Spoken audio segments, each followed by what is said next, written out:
শুভরাত্রি সবাইকে। আসলে আজকে আমি একটা বিষয় আপনাদেরকে জানাতে চলে আসছি। বিষয়টি হচ্ছে, একটা সময় এই বাংলার নবাব ছিলেন নবাব সিরাজউদ্দৌলা। তখন ওনাকে পরাজিত করার জন্য ওনার পাশে মির্জাফর লাগিয়েছিল ব্রিটিশরা, যাতে নবাবকে পরাজিত করা যায়। ঠিক তেমনি আমার পিছনেও অনেক মির্জাফর লাগছে। মির্জাফর লাগার শুরুটা হচ্ছে, আমি যখন মালদ্বীপ প্রবাসে ছিলাম। আমি 2019 সালের ডিসেম্বর মাসের 1 তারিখে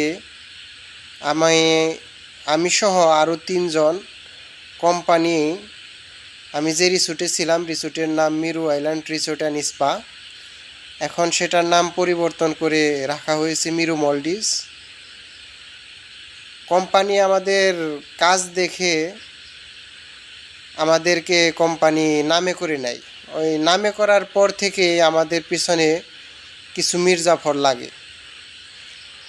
আর আপনারা আরেকটা বিষয় লক্ষ্য করে দেখবেন, মির্জাফরগুলো সবসময় কাছের বন্ধু, কাছের মানুষ, এইগুলোই বেশি হয়। আস্তে আস্তে মির্জাফরের পরিধি বাড়ে, দূরেরও মির্জাফর হয়। তে আমার পিছনেও তখন অনেক মির্জাফর ছিল। মির্জাফর বলতে আমি আপনাদের সংক্ষেপে কিছু বলি।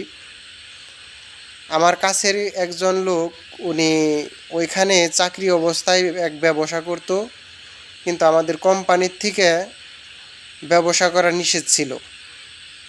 তো ওইটা আমরা বইলা উনি মির্জাফর করে, ওনার বাসা সিলেট। আর আরেকজন আছে আমাদের গাজীপুর জেলার, উনি আসলে কম বেশি আপনারা সবাই জানেন। কিন্তু একটা কথা মনে রাখবেন, আমার সম্বন্ধে যেসব জিনিস আপনারা জানেন তার 99% মিথ্যা।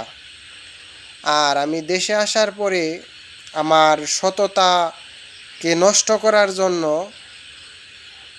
হাজার হাজার মির্জাফর লাগছে আমার পিছনে। তো এই বিষয়টা আপনাদেরকে জানানোর জন্যই আমি আজকে আসছি। যতই মির্জাফর আমার পিছনে লাগুক, আমি সত্যের পথে আছি, সারা জীবন থাকব। যতদিন পৃথিবীতে বেঁচে আছি আপনারা আমার জন্য দোয়া করবেন, আমি যেন সত্যের পথে চলতে পারি।